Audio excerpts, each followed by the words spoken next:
Hello friends, welcome to the Movieology channel. In today's video, we're diving into episode 5 of the Light Shop series.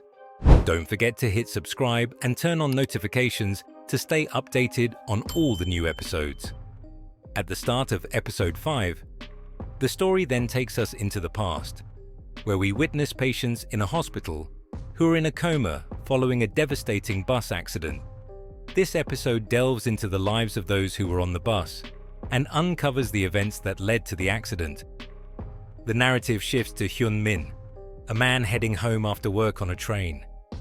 It's his girlfriend's birthday, and he's carrying flowers and an engagement ring, intending to propose. While on the phone with her, he mentions that he'll be at the bus stop soon and asks her to meet him there. However, his girlfriend Ji Young hesitates and tries to dissuade him from coming. In a shocking twist, it's revealed that Ji Young, who is visibly upset and packing a suitcase, is Hyun Min's girlfriend. This explains why we often see her with a suitcase. Ji Young is deaf and mute, and Hyun Min's mother, Rosa, disapproves of their relationship. Earlier that day, Rosa visited Ji Young and left her a note urging her to leave Hyun Min's life, believing Ji Young wasn't a suitable match for her son. Ji Young's demeanor changes after this encounter, and her messages to Hyun Min start feeling unusual. Sensing something amiss, Hyun Min confronts her, but Ji Young suddenly agrees to meet him. They plan to meet at the bus stop.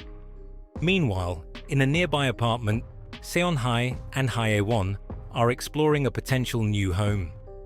During the tour, the landlord mistakenly assumes that Hae-won is Seon-hae's mother. In reality, the two are romantically involved as a lesbian couple. This assumption visibly upsets Seon-hae because Hae-won doesn't clarify their relationship. Seon-hae grows frustrated with Hae-won, who struggles with being open about their relationship. Hae-won is concerned about societal perceptions. It's revealed that finding an isolated home was Hye-won's idea, a decision that ties back to the circumstances surrounding the coma patients.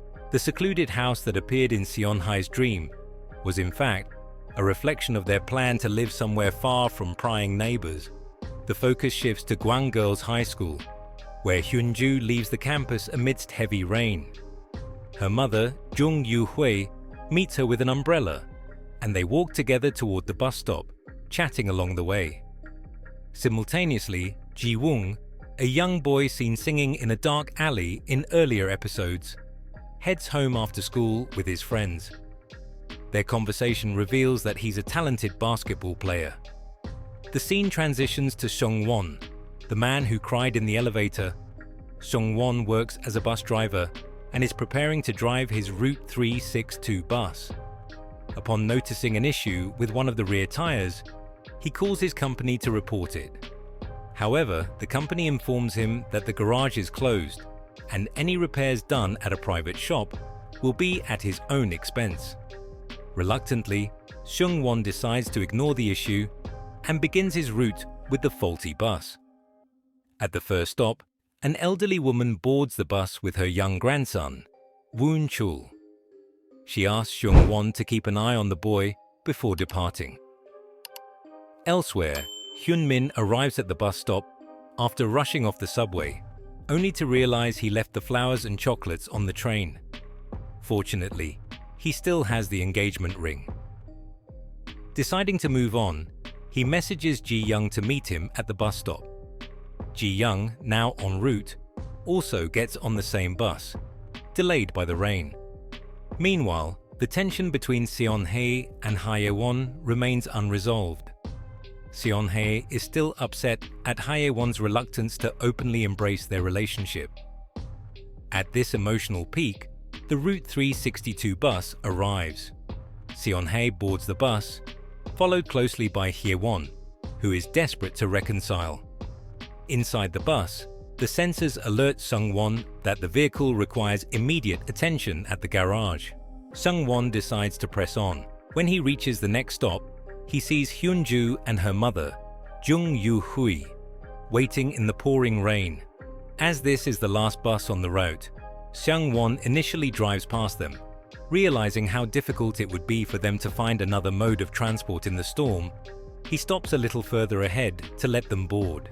Seung-won is focused on completing his route quickly, but as they approach a bridge, disaster strikes.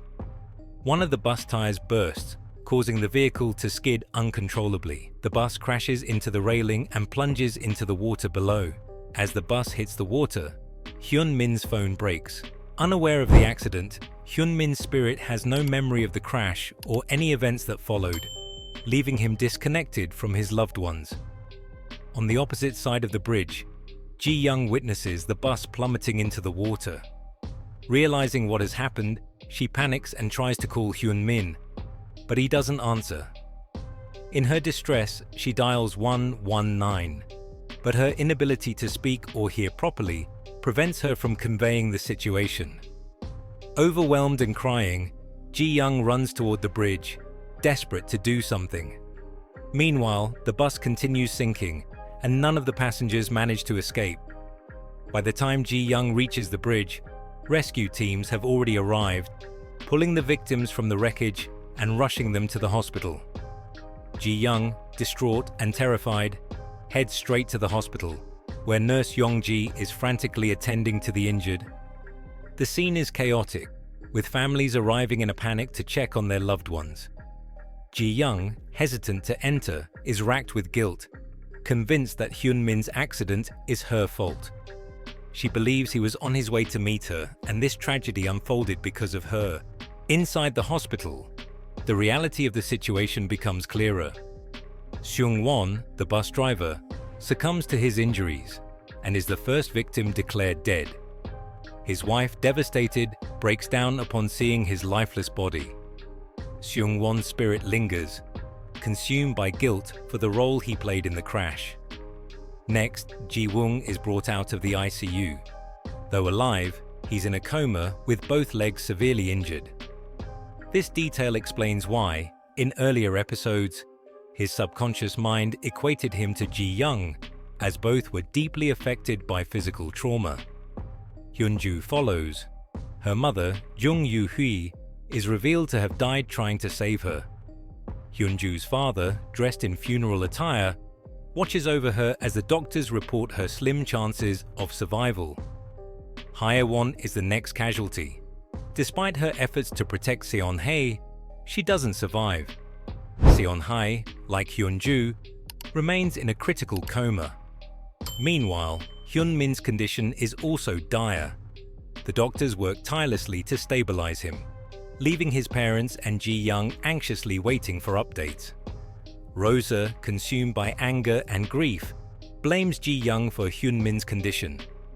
Using Hyun-min's phone, she sends Ji-young a cruel message, falsely claiming that Hyun-min has died and holding her responsible.